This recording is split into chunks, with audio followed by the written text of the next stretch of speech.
అంటే ఇప్పుడు ధీరుభాయ్ అంబానీ గారు బతికుండి ఆయన నేను, లేదంటే ఇప్పుడున్న ముఖేష్ అంబానీ గారు నేను ఇద్దరం నడిస్తే నాతో ఫోటోలు దిగుతారు. అంతేగా. అంటే ఇది power of movie, yes. Power of media. అమ్మని భలే ఉంది అనుకున్నా. కానీ నా ప్రొఫెషన్ వేరు. నాకు ఇంకా వస్తాయో రావో తెలీదు. రావడం మొదలుపెట్టే వస్తున్నాయి ఒక్కొక్క సినిమా టర్మ్స్లో వెళ్తున్నాను చేస్తున్నాను, అలా 1 by 1 వస్తున్నాయి. ఈ ప్రాసెస్లో మీకు మీరు అన్నారు చూసారా ups and downs. Yes. Every industry will have, every industry has it. అన్నిట్లో ఉంటాయి. ఎస్. ముళ్ళు అన్ని చోట్ల ఉంటాయి.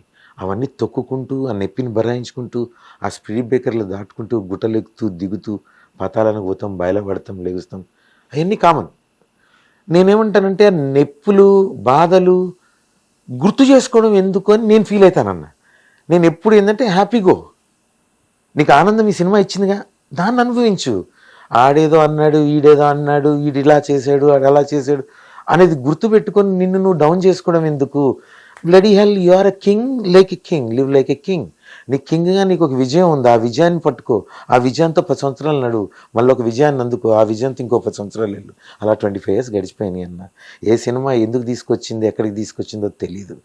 నాకు వచ్చిన హైలన్నీ ఆదితో ఫస్ట్ ఓపెనింగ్ వస్తే, అదుర్తో సెకండ్ ఓపెనింగ్ వచ్చి నా కెరియర్ని టోటల్గా షిఫ్ట్ చేసేసింది. అప్పటి వరకు జాబ్ చేశా అదుర్స్ వరకు. ఓహో, అదుర్స్ వరకు I was working in IT. Okay.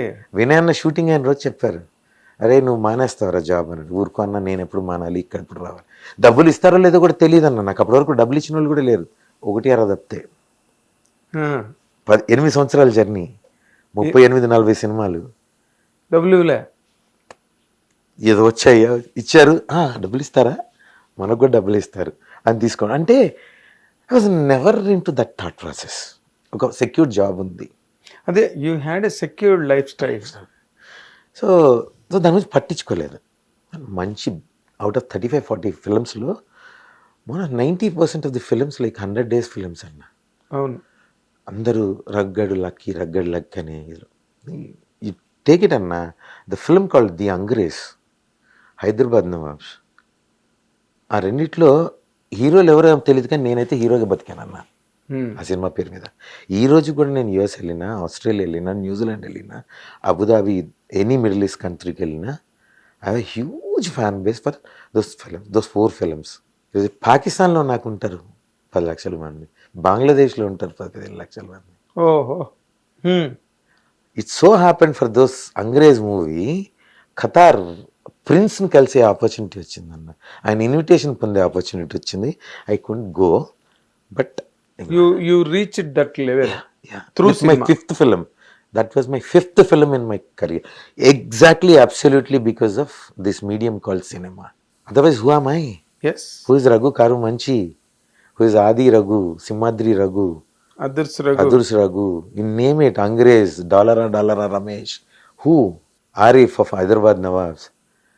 Hyderabad Nawabs చూసి నేను ముస్లిం అనుకునేవాళ్ళన్న ఓల్డ్ సిటీలో.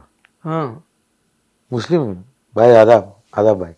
హైదరాబాద్ పుట్టి పెరిగిన అన్న, మాకు ఆ లఫ్జ్ అవన్నీ, ఆ మాటలు అవన్నీ కొంచెం ఉంటాయి. ఆదా బాయ్ ఖైరియత్ ఇట్లా ఉండేది. అంత పేరు వచ్చిందన్న. ఈ ప్రపంచం ఆ రోజు కూడా 2010 అదుర్స్ రిలీజ్ రోజు కూడా నేను సినిమా గురించి ఆలోచించలేదన్న. I never felt it was a ప్రవృత్తి కైండ్ ఫర్ మీ. ఎంజాయ్ చేస్తున్నా అంతే, పిలుస్తున్నారు వెళ్తున్నా, ఒక న్యూ రిలేషన్షిప్ డెవలప్ అవుతుంది, కొంతమంది కొత్త వాళ్ళు పరిచయం అవుతారు. నాకు అది చాలా గొప్ప విషయం అన్న. నాకు family is always a family, I never deny it, but friendship is a big thing for me in my life. For anybody, in my downs and my highs are there, like friends only. నేను నష్టపోయినా వాళ్ళ వల్లనే, ఇంకా నష్టపోయినా అంటే ఇక family వాళ్ళని అనుకోవాలి. అదేలే ఇక అది అంతే. చిన్నయో పెద్దయో అట్లా ఫ్రెండ్స్లో కూడా జరిగినాయి, దెబ్బలు తిన్నా కానీ అదే ఫ్రెండ్స్ వల్ల నేను పైకి వచ్చిన.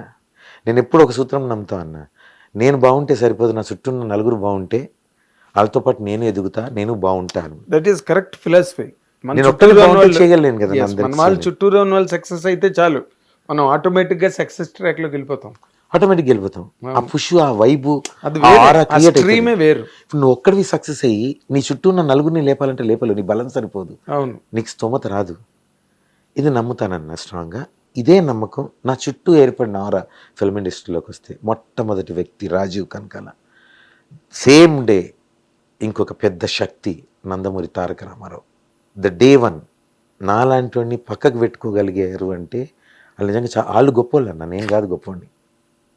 కరెక్ట్. ఇప్పుడు ఎన్టీఆర్ నందమూరి తారక రామారావు 3వ సినిమాను ఏమో అయినా కానీ ఆయన అప్పటికీ సూపర్ స్టార్ లెక్కనే. ఆయన రికనింగ్ లోకి వచ్చేసాడు కదా, పెద్ద ఫోకస్ లోకి వచ్చి మాస్ హీరో పెద్ద ఆయన నందమూరి తారక రామారావు గారి వారసుడుగా అనేగా ఆయన అవును అంశగానే చూశారుగా. అలాంటి వ్యక్తి ఆయన భుజం మీద చేస్తే నేను ఎవరు ఆయన దగ్గరికి వెళ్ళడానికి అవకాశం రాదు మామూలుగా అయితే. Rajeev Kanakala is a legend actor. Devadas Kanakala garu, Rajeev Kanakala గారి వలన అన్న నందమూరి తారక రామారావు గారు, నేను పెద్దన్న అని పిలుచుకుంటానన్న, ఆయన పేరు పెట్టి నేను ఎప్పుడు పిలవను. అంటే నాకు ఇష్టం, మా ఫ్యామిలీ అంటే ఇష్టం మొదటి నుంచి, పెద్ద ఆయన కానీ బాలయ్య బాబు కానీ, అలా నేను వాళ్ళందరూ అంటే నాకు చాలా ఇష్టం. సో ఆయన ఎప్పుడు నేను పేరు పెట్టి పిలవను, పెద్దన్న అనిగానే చూసుకుంటా. దో వయసులో నాకన్నా చాలా చిన్న, స్టిల్ రెస్పెక్ట్ అది, he respects that also and he honours me a lot. So నాకు అది ఎప్పటికీ పోదన్న, దాన్ని మనం మార్చుకోకూడదు, మార్చుకోలేవు. అది యు కాంట్ చేంజ్ ఇట్ కదా, certain things cannot be change. అంటే there are people, I saw so many people అవకాశం కోసం రంగులు మార్చడం, గొడుగు పట్టుకోవడం ఇలాంటి ఉంటారన్న. నాకు అది నచ్చదు. I don't want be like that. ఎక్కడికి వెళ్ళినా రగ్గడ్లాని ఉండాలి.